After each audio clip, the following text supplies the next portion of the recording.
আহকচোন আজি লৈ যাওঁ মোৰ দেওবৰীয়া ভাতৰ থালিখনলৈ সম্পূৰ্ণ থলুৱা ব্যঞ্জনেৰে অকণমান ব্যতিক্ৰমীকৈ বনাইছোঁ। মানে আজি সজিনাৰ ফুল সৰু মাছৰ লগত ভাজিছোঁ, লগতে আছে কচুৰ তৰকাৰী। আমি খুবেই ভাল পাওঁ মই কচুৰ তৰকাৰী, কিন্তু বনাবলৈ সময় নিমিলে যিহেতু আজি দেওবাৰ, গতিকে চালাড, কচুৰ আঞ্জা। আহক তেনেহ'লে আজি দেওবৰীয়া ভাতৰ সাজত বনাওঁ সজিনাৰ ফুল। সজিনাৰ ফুলৰ উপকাৰিতাৰ বিষয়ে আপোনালোক সকলোৱে জানে বা বহুতে খায়ো ভাল পায়। কোনে কোনে খাই ভাল পায় মোক কমেণ্টত কৰিবচোন। আৰু এই সজিনাৰ ফুল ভাজিবৰ কাৰণে মই পিঁয়াজ, জলকীয়া আৰু এয়া গুটি আলু সৰু সৰুকৈ কুটি লৈছোঁ আৰু লগতে লৈছোঁ মোৱা মাছ। গতিকে মইতো কেনেকৈ বনাওঁ মই ভিডিঅ'টোৰ জৰিয়তে আপোনালোকক জনাওঁ, আৰু আপোনালোকে কেনেকৈ বনাই মোক কমেণ্টত জনাব। মই বনাই চেষ্টা কৰিম। গতিকে আহক মোৰ পাকঘৰলৈ। প্ৰথমে সজিনাৰ ফুলখিনিয়ে ভাজি লওঁ।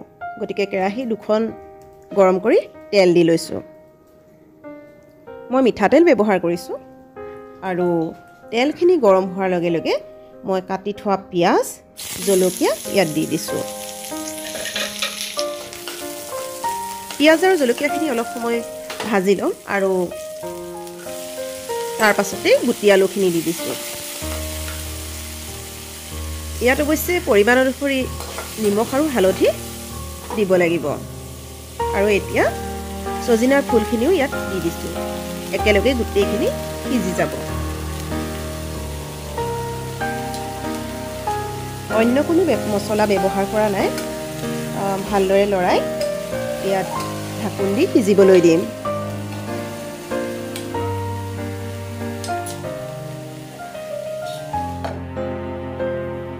এতিয়া আনখন কেৰাহীত মই তেল গৰম কৰি থৈছিলোঁ, ইয়াত মাছকেইটা ভাজি লওঁ।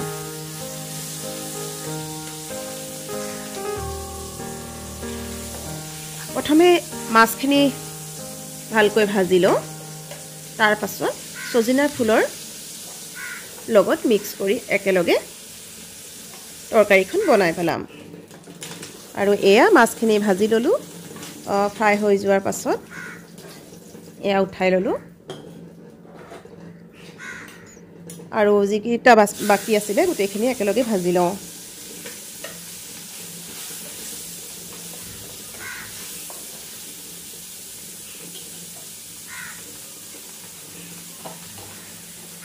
ফুলখিনিৰ পৰা অকণমান অকণমান পানী ওলাইছে। ফুলখিনি যিহেতু ধুই পেলাই টুকি থোৱা হৈছিলে, গতিকে অকণমান পানী নিগৰিছে।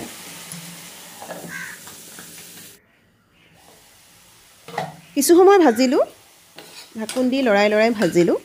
এতিয়া যিহেতু সিজি গ'ল, আলুখিনিও সিজিলে, ফুলখিনিও সিজি গ'ল, গতিকে ইয়াত জোখমতে অলপমান মাছ দি দিছোঁ। মাছ কিমান দিব সেইটো নিজৰ ওপৰত কথা, গতিকে মই মোৰ নিজৰ হিচাপত অকণমান মাছ দি ল'লোঁ। আৰু এই সকলোখিনি একেলগে মিক্স হ'বলৈ বা সোৱাদটো ওলাবৰ কাৰণে অকণমান মই গৰম পানীও দি দিম। বেছি দিব নালাগে পানী, মাত্ৰ মাছৰ সোৱাদখিনি ওলাবৰ কাৰণে অকণমান পানী দি সিজাই দিব লাগে। আৰু এয়া চাওকচোন, অলপ সময় তেনেদৰে ঢাকোন মাৰি সিজোৱাৰ পাছত সজিনা ফুলৰ ভাজিখন সুন্দৰকৈ হৈ গ'ল। দেখিবলৈও ধুনীয়া হৈছে, আৰু মছলাও একো ব্যৱহাৰ কৰা নাই। গতিকে এইখিনি মই এতিয়া কাঢ়িব পৰা হৈয়ে গ'ল। ধুনীয়াকৈ কাঢ়ি লওঁ, আৰু এয়া মই এই ভাজিখন ইয়াতে কাঢ়ি ল'লোঁ। এতিয়া বলক কচু শাকৰ তৰকাৰী বনাবলৈ। আৰু কচু শাকৰ তৰকাৰী বনাবলৈ যিহেতু মই জালুকীয়া বনাম, জালুক, নহৰু, আদা আৰু ৰহৰ দাইল অকণমান তিয়াই ল'লোঁ। আৰু কচুখিনি ভালকৈ ধুই আৰু নহৰু, আদা একেলগে থেতেলিয়াই ল'লোঁ। আৰু এটা কুকাৰত কচুখিনি ধুই দি দিলোঁ, আৰু লগত নহৰু, আদা, আৰু এতিয়া দিম জালুক। জালুকখিনিও অকণমান পিচি ল'লোঁ। কুকাৰটোতে জালুকখিনি দি দিলে খুব সুন্দৰকৈ সিজি উঠে আৰু জ্বলাটোও ভালদৰে ওলায়। জালুকখিনি দিয়াৰ পাছতে এয়া ৰহৰ দাইলখিনিও দি দিলোঁ। নিমখ আৰু হালধি জোখমতে দি অকণমান পানীও দি দিম। বহুত পানী দিব নালাগে, অলপ পানী সিজিবৰ কাৰণে। আৰু তাৰ পাছত খুব কম জুইত 2-3টা হুইচেল মৰালৈকে ৰাখি দিম আৰু কচুখিনি সিজাৰ পাছত এতিয়া আকৌ কেৰাহীখনতে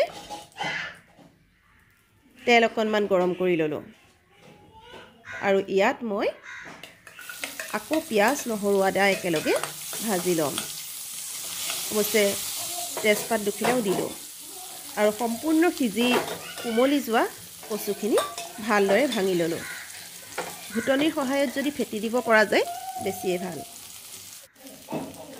ইয়াত অকণমান জিৰা পাউডাৰ আৰু ধনিয়া পাউডাৰ দিছোঁ নিদিলেও ভাল হয় আচলতে মছলা দিলে কচু বা এনেধৰণৰ থলুৱা ব্যঞ্জনত সোৱাদটো কমি যায় গতিকে মই বেছি মছলা নিদিওঁ কেতিয়াবা অকণমান জিৰা গুড়ি বা ধনিয়া গুড়ি দিওঁ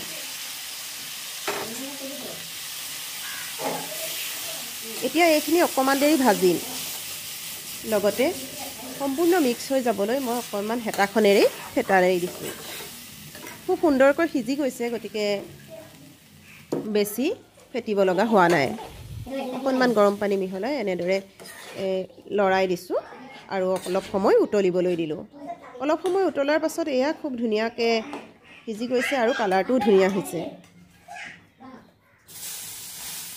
যিহেতু মোৰ কচু আঞ্জাখন হৈয়ে গ'ল গতিকে কেইপিচমান মাছ ফ্ৰাই কৰি লওঁ আৰু মোৰ ভাত সাজ এয়া ৰেডি হৈয়ে গ'ল এয়া ছজিনাৰ ফুলেৰে বনোৱা মাছৰ ভাজিখন ভাত কচুৰ আঞ্জাখন সালাড এয়া মই আপোনালোকক মোৰ দেওবৰীয়া একেবাৰে থলুৱা ব্যঞ্জনেৰে বনোৱা একেবাৰে সাধাৰণ থালিখন আজি আপোনালোকৰ লগত শ্বেয়াৰ কৰিলোঁ ভিডিঅ'টো চাই কেনে পালে আপোনালোকে জনাবলৈ একেবাৰে নাপাহৰিব এটা কমেণ্ট নিশ্চয় কৰিব গতিকে ভিডিঅ'টো চাই কেনে পালে আপোনালোকে জনাবলৈ নাপাহৰিব কমেণ্টত জনাব আৰু লগতে যদি এই ভিডিঅ'টো ভাল পালে তেনেহ'লে এটা লাইক কৰি দিব নিজৰ টাইমলাইনত শ্বেয়াৰ কৰি দিব এতিয়ালৈ বহুত বহুত ধন্যবাদ